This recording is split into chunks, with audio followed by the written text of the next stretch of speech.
그 재테크 상담 부분을 요청을 하신 이메일을 바탕으로 이 주제를 정하게 되었습니다.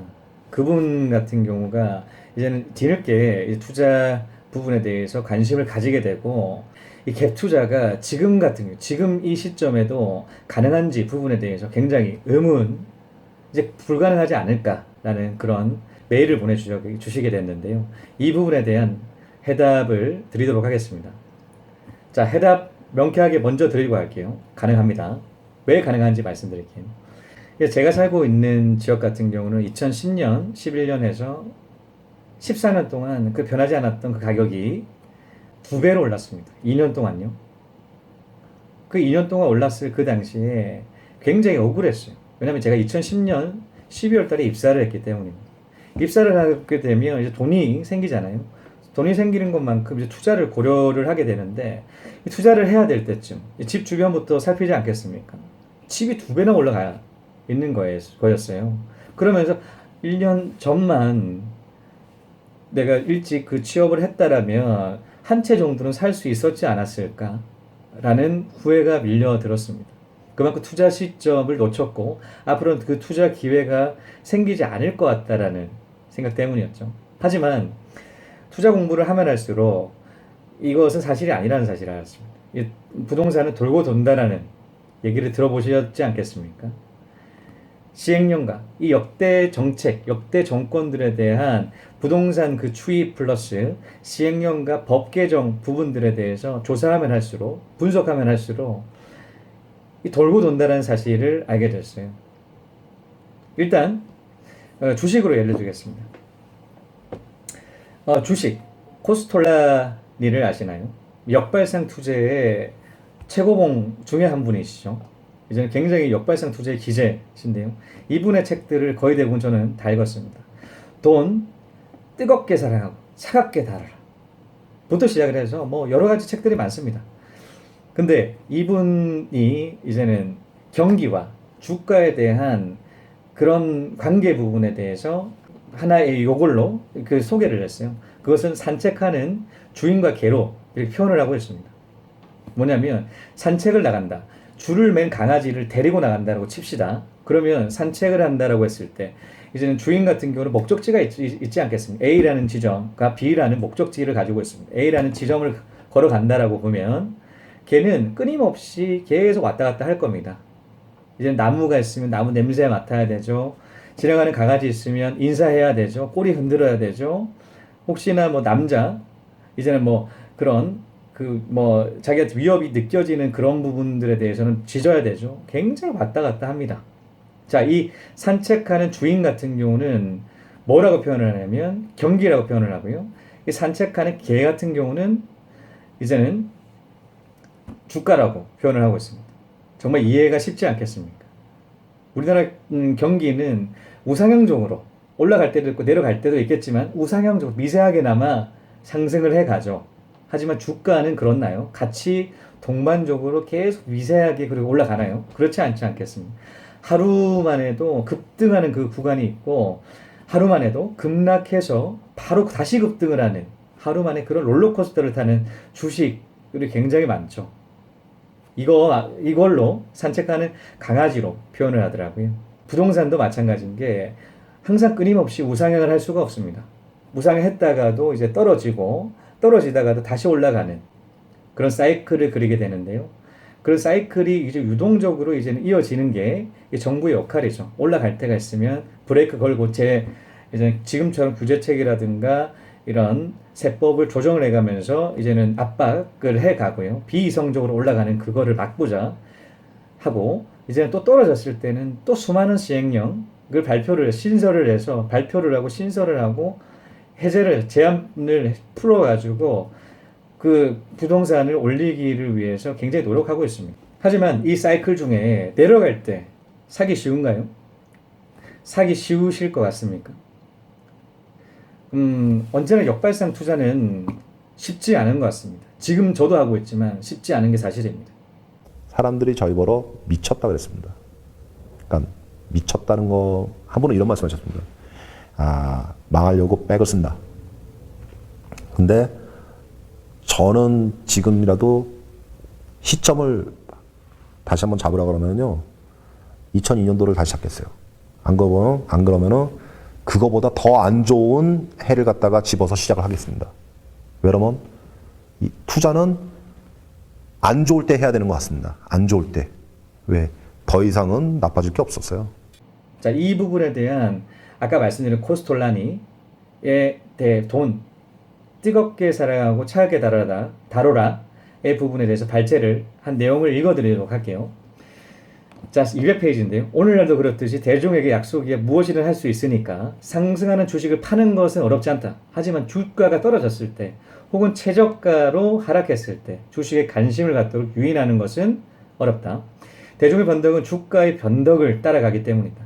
대중은 주가가 오를 때만 사고 그렇게 해서 주가는 더욱더 오른다. 이렇게 일반적인 투자자들은 올라갈 때 같이 투자를 하고자 하는 거죠. 이제는 역발상 같은 경우는 역방향으로 가는 거지 않겠습니까? 다들 투자를 할 때 투자를 하지 않고요. 투자를 하지 않을 때 투자를 하는 겁니다. 예전에 한번 그런 예를 들은 적이 있는데 연어에 점핑하는 이제 민물로 다시 이제 알을 낳기 위해서 점핑하는 그 연어 모습을 상상을 해보시면 될 것 같아요. 연어 표정은 굉장히 찌푸러져 있습니다. 물이 역으로 이제는 밀려드는 상태에서 그거를 반동으로 이제는 뛰어넘어야 되기 때문에 굉장히 힘들겠죠. 힘듭니다. 그런 이유 때문에 제가 챕터 거의 초창기에 제가 유튜브 방송을 했을 때 재테크를 하기 위해서는 이 본능을 극복해야 된다라고 말씀드렸던 이유가 그겁니다.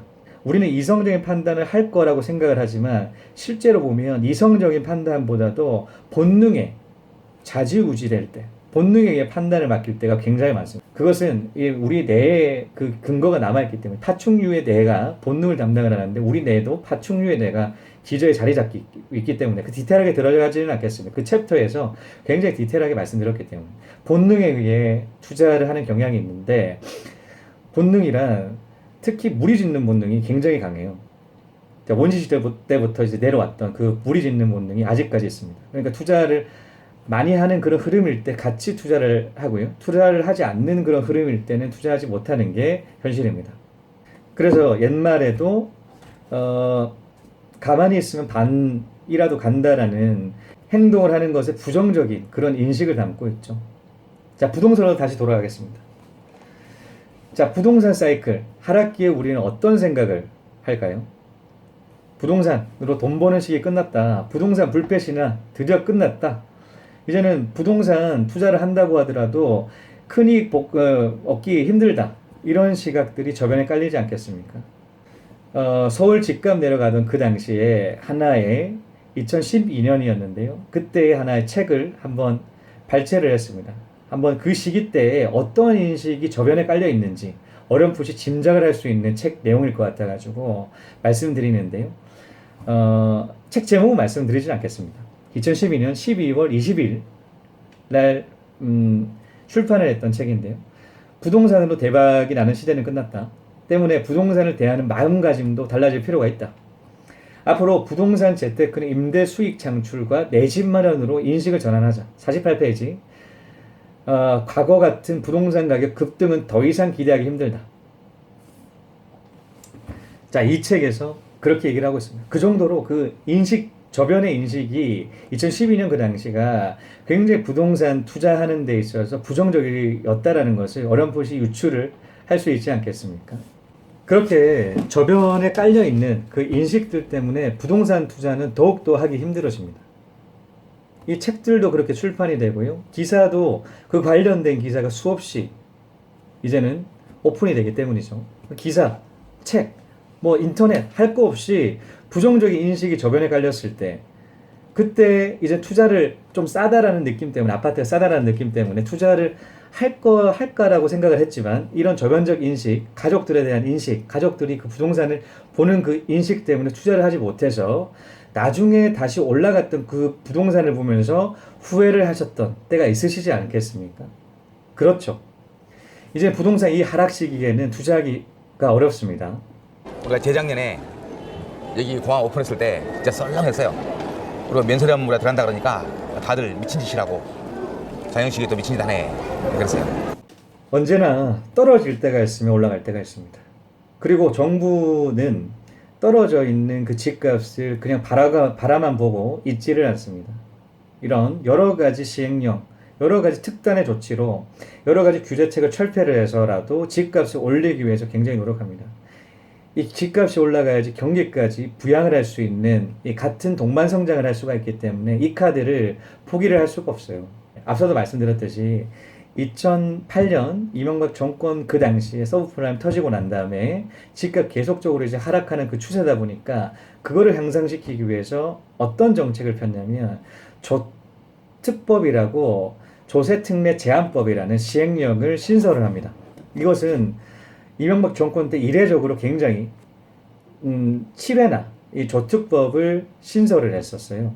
보통 일반적으로 부동산이 안 좋다고 하더라도 2, 3회, 김대중 정권에서 3회, 박근혜 정권에서는 2회, 그 부동산을 부양시키기 위해서 그렇게 2회 정도 그렇게 발표를 신설을 했던 게 보통적인데, 이명박 정권에는 7번이나 발표를 했던 것만큼 굉장히 급했다라는 그런 부동산을 상승시키기 위해서 굉장히 노력했다라는 그 부분에 대해서 알 수가 있었는데요.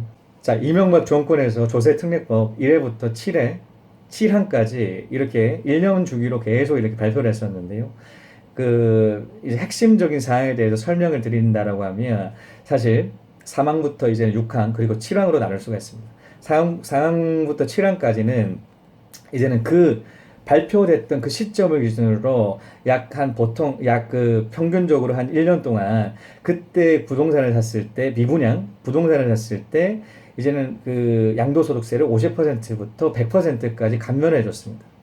그 조세특례법을 발표를 하고 이제 미분양 주택을 산다라고 했을 때 이제는 양도소득세가 면제가 된다라는 그 부분 때문에 이제 열기가 뜨거워지지 않겠습니까? 그래도 뜨거워지지가 않았어요. 이제 1년 주기로 그렇게 신설을 했음에도 뜨거워지지가 않았다. 2012년 마지막 정권에서는 정말 이제 핵심적으로 팍 풀고 갑니다.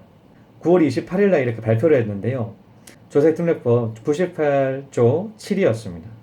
그 주된 내용이 뭐냐면 3개월 동안 올해 2012년 12월 31일까지 9월 달부터 그때까지 샀던 미분양 주택에 대해서는 양도소득세를 5년간 면제를 합니다.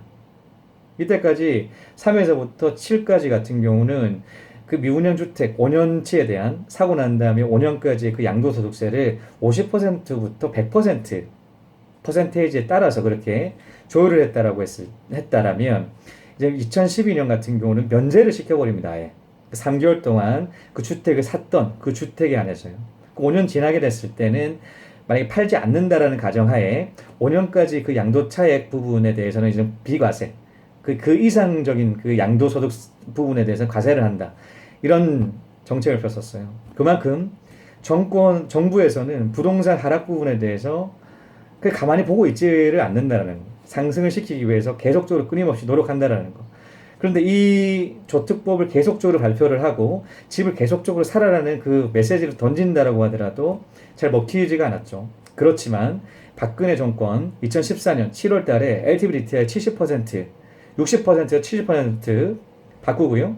이제는 기준금리 1.25% 역사적 최저점으로 만들어져서 그때부터 이제는 상승 곡선 만만하게 그리게 되는 것이었습니다. 마찬가지로 이제 갭 투자 너무 많이 올라갔다라고 생각이 드시나요? 사이클은 다시 내려갑니다. 그 내려가는 시기에 준비가 되어 있으셔야겠죠. 사실 부동산을 아무리 그 타이밍이 자기 코앞에서 지나간다고 하더라도 공부가 되어 있지 않으면 그 타이밍을 잡을 수가 없습니다. 그만큼 공부가 되어 있고 역발상 투자, 이 갭 투자 부분에 대해서 갭 투자라고 하더라도 굉장히 종류가 많거든요. 아파트가 상승하면서 그 갭이 상승 갭이 잡힌, 저는 그 상승 갭이라고 말하고요. 이제 아파트 가격이 하락을 하면서 그 갭이 잡혀있는 하락 갭이라고 생각을 하는데, 그냥 일반적인 그냥 가격 흐름이 없으면서 이제는 그 중간 갭, 그 세 가지 갭이 있어요. 그 갭도 여러 가지 종류가 많기 때문에 공부를 해야지 볼 수 있는 그 갭들에 대해서 분석을 하셔야지 수익률을 극대화 하실 수 있습니다. 마찬가지입니다. 이 갭 투자 시기는 있습니다. 시기는 다시 오고요. 사이클은 다시 돌아가지고 이제는 코앞에 도착할 겁니다. 그 시기만 이제 앞으로 그 시기만 놓치지 않으시면 되기 때문에 조급하게 생각하실 필요가 없고 공부를 하고 이런 동영상 강의를 통해서 저변을 확대를 해서 이런 시각도 있다라는 그 시각적인 확장을 해놓은 상태에서 그 시기를 기다리십시오. 분명하게 그 시기는 오고 있습니다. 저는 온리 몰입합니다. 자, 이것으로 아직까지 갭 투자 가능할까요?에 대한 해답을 전달드렸습니다. 시청해주신 여러분 감사합니다. 다음 시간에 또 뵙겠습니다.